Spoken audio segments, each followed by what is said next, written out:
नमस्कार, आप देख रहे हैं लाइव सिटीज। मैं हूं आपके साथ मधु। नेपाल और भारत की सीमा हमेशा से एक गंभीर मुद्दा रही है बिहार सरकार के लिए, क्योंकि नेपाल का सीमा बिहार से ही सटा हुआ है और ऐसे में जो सीमावर्ती इलाके हैं उन पर भी हमेशा सुरक्षा को लेकर सवाल उठते रहते हैं। देखिए, पिछले दिनों और नेपाल और भारत के सीमाओं पर जो संदिग्ध गतिविधियां हुई थी, जो फर्जी आधार कार्ड बनाने के खुलासे हुए थे या फिर अवैध तरीके से घुसपैठियों के इलीगल तरीके से अंदर आने के जो मामले का खुलासा हुआ था, उसके बाद से बिहार प्रशासन इसको लेकर अलर्ट मोड में है। आपको बता दें कि पिछले दिनों भी मुख्य सचिव और डीजीपी ने साथ में समीक्षा बैठक की थी और उसमें भी चर्चा की गई थी कि सीमा के सुरक्षा को कैसे बढ़ाया जाए और कैसे जो सीमांचल के लोग हैं उनको और ज़्यादा सुरक्षित किया जाए। इसको लेकर आज फिर से किशनगंज में एक बैठक की गई है।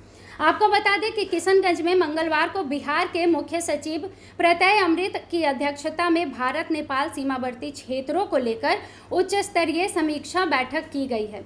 बैठक में डीजीपी विनय कुमार, अपर मुख्य सचिव अरविंद चौधरी, डीजी कुंदन कृष्णन, किशनगंज, अररिया और पूर्णिया के डीएमएसपी समेत सशस्त्र सीमा बल के वरिष्ठ अधिकारी भी शामिल थे।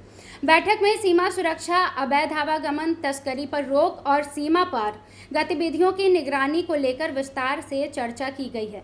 साथ ही आपको बता दें कि वाइब्रेंट विलेज योजना के तहत सीमावर्ती के 22 गांव में बुनियादी सुविधाओं के विकास को तेज करने पर भी जोर दिया गया है, ताकि इन इलाकों में आधारभूत ढांचा मजबूत हो सके।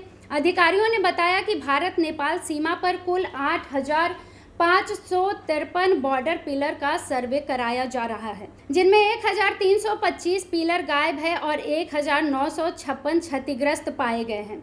इनकी मरम्मत और पुनर्स्थापना के साथ जीपीएस तकनीकी के साथ सटीक लोकेशन तय की जाएगी, जिसके बाद सीमा विवाद और भ्रम की स्थिति खत्म हो सके।